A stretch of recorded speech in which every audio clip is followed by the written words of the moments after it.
What's up, guys? This is Junior Analyst, and today I'm here to talk about the most overrated UFC fighters in every division. It will be based on where they stand in the rankings and how the fans perceive them. And keep in mind, guys, this does not mean necessarily I think they suck or I think they're trash. I'd say most of them on the list are still great fighters, but I just think they would lose to a lot of people ranked below them or around them. And I think sometimes people glaze them a little too much. So, gonna start with flyweight. Sorry, but I have to put Tatsuro Taira here. Before Aniki MMA sends his waifus to capture me, please do it. I still think Taira is a great fighter, and this pick has nothing to do with him losing his last fight. I just believe that he would not be a future champion like everyone else is saying, and that he's pretty beatable to at least a few fighters in the top 10. So, Taira has amazing grappling, has great jiu-jitsu, good wrestling, and absolutely massive for the division. However, his striking is just not great, especially when it comes to his defense. He got pieced up in his last fight against Joshua Venn. He got pieced up by Brandon Royval. Well, he was able to get his grappling going against these fighters, but mostly just control. He's not able to damage them on the ground too much or put them into close submission attempts. In the top 15, aside from the ones who already beat him, I would pick Pantoja, Manel Cape, Kyoji Horiguchi, Leonard Kavanaugh, and honestly, Steve Erceg to beat him as well. I'd even argue that Asya Mabayev has a good chance of defeating Taira too. He's just too stationary and hittable for all these guys, and the flyweights are just way too well-rounded, and it's very difficult to just maraud your way through unless you're Alexander Pantoja. Moving on to the bantamweight, we have Raul Rosas Jr. I'm putting him here not because of how the fans perceive him.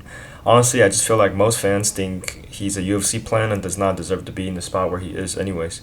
But for me, this also is mainly because that I can think of a bunch of unranked fighters just on top of my head that would destroy him.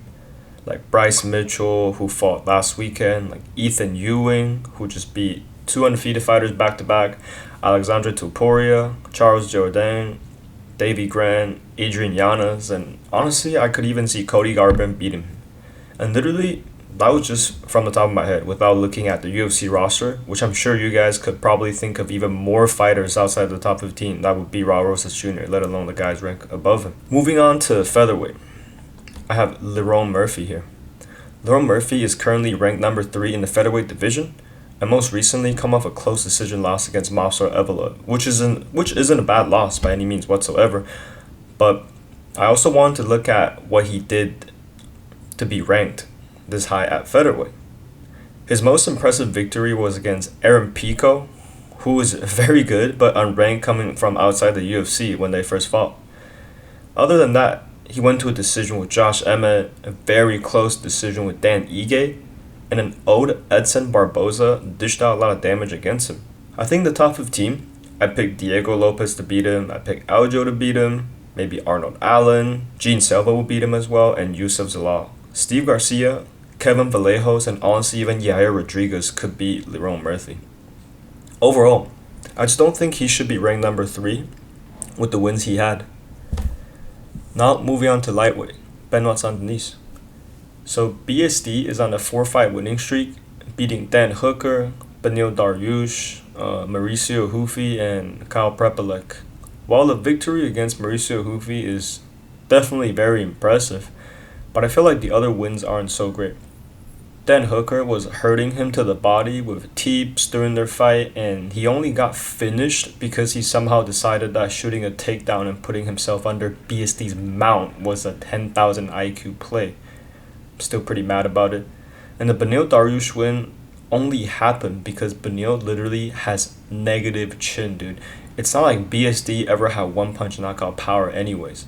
Beneil just got coated with the first impact that slightly touched his head. And I honestly would pick Paddy Pimblett to beat him in their upcoming fight just because stylistically I think it's a very favorable matchup for Paddy. And I do not rate Paddy by any means whatsoever. I think Matthias Gamrot would beat BSD, maybe Rafael Fiziev, Clinton Salco, and Manuel Torres as well. Now, moving on to welterweight. Welterweight, it will have to be Joaquin Buckley. I think the only winnable matchup for him in the top 15 right now is maybe Leon Edwards and Daniel Rodriguez. And even that, I'm not confident he will win those fights. When Buckley was going on the win streak he was on in the welterweight division, a lot of people were hyping him up, saying that he could potentially be the next title challenger, dark horse of the division. I just never felt that way about Buckley, man. I think the only good aspect of his game is his athleticism and physical attributes. He's not a great striker either, and he's also not a great grappler.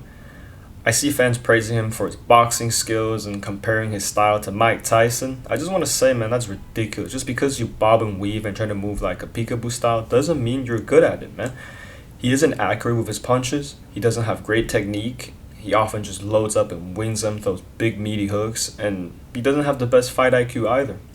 His last fight against Brady was defending the takedowns fine on the open, but when he starts throwing kicks, Brady would catch him and just take him down. And guess what he did? Decided to throw more kicks and gets taken down. So my pick for the most overrated fighter in the welterweight division is Joaquin Buckley. Now for middleweights. I feel like most of the fighters are relatively properly ranked. If I really have to pick one, I have to say that the fact that Roman Dolidze is still ranked in the top 15 just absolutely baffles me. But other than that, middleweight rankings look pretty good. I think the fighters are ranked where they're supposed to be ranked for the most part. And for light heavyweight, I think I'll have to go with Khalil Rountree Jr., man. Khalil Rountree Jr. is fast, explosive, and has great Muay Thai skills. But I think he's rated mostly just on aura alone, dude. I originally going to put Jamal Hill here because he's ranked number 6, but I feel like most fans kind of already knew that Jamal Hill is pretty cooked. He's on like a 4-fight losing streak, getting finished.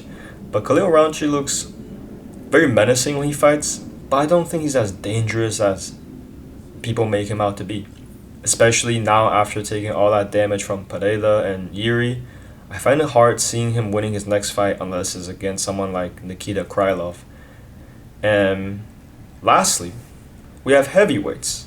And honestly, I cannot exactly pick a heavyweight to be the most overrated because this division just isn't great in general, man. The fact that Marcin Tybura is still ranked after all these years is just beyond me. But I do think most heavyweights are properly rated just because this division lacks talent in general. Everybody kind of sucks. The fact that there are 15 to be ranked is already impressive enough. Overall, well, this is my list of the most overrated fighters in every division. I hope you guys enjoyed this video, and I'm sorry that my content isn't the highest of quality because it's pretty hard to find a balance with working full-time. But I'll try to pump out as much MMA content as possible for you guys, and peace.